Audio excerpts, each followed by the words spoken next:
ہر معذرت کرنے والا نہ فتح وار ہوتا ہے اور نہ کمزور۔ یہ صفت تو وفادار لوگوں میں پائی جاتی ہے۔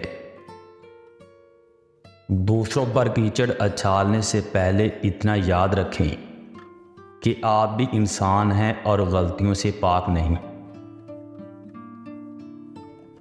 جہاں آپ کو لگے کہ آپ کی اہمیت کم ہو رہی ہے، وہاں جانا کم کر دو، پھر چاہے کسی کا گھر ہو یا کسی کا دل۔ نصیحت وہ سچی بات ہے جسے ہم کبھی غور سے نہیں سنتے، اور غیبت وہ بدترین دھوکہ ہے جسے ہم پوری توجہ سے سنتے ہیں۔ فرقہ پرستی انسان کو ضدی اور احمق بنا دیتی ہے۔ وہ سمجھتا ہے کہ سورج صرف اس کی کھڑکی سے ہی نظر آتا ہے۔ جس شخص کو اللہ کے ہر کام میں حکمت سمجھ آ جائے، وہ زندگی میں کسی بھی واقعے کے رونما ہونے پر شکوہ نہیں کرتا، صرف تسلیم کرتا ہے۔ مصیبت کا مقابلہ صبر سے اور نعمتوں کی حفاظت شکر سے کرتا ہے۔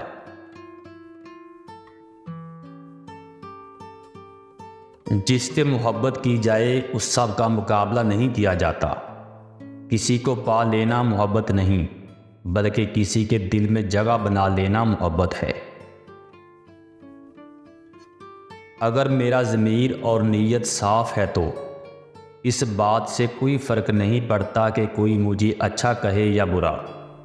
میں اپنی نیت اور شریعت کے اصولوں پر جانچا جاؤں گا، نہ کہ کسی دوسرے کی سوچ پر۔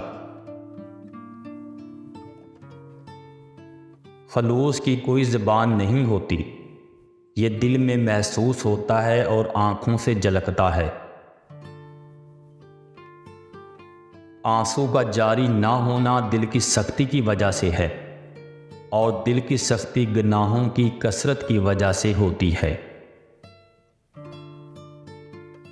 کھڑکی کی سوئی اوقات بتاتی ہے، اور انسان بھی ایک گھڑی ہے، اور زبان اس کی سوئی ہے جو بندے کی اوقات بتاتی ہے۔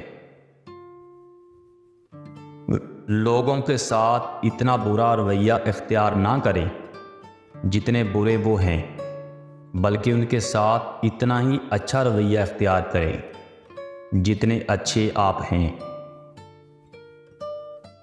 لوگ حرام کھا کر کسی منہ سے اللہ سے شکوہ کرتے ہیں کہ روزی میں برکت نہیں، اس زندگی میں سکون نہیں، دعاؤں میں اثر نہیں۔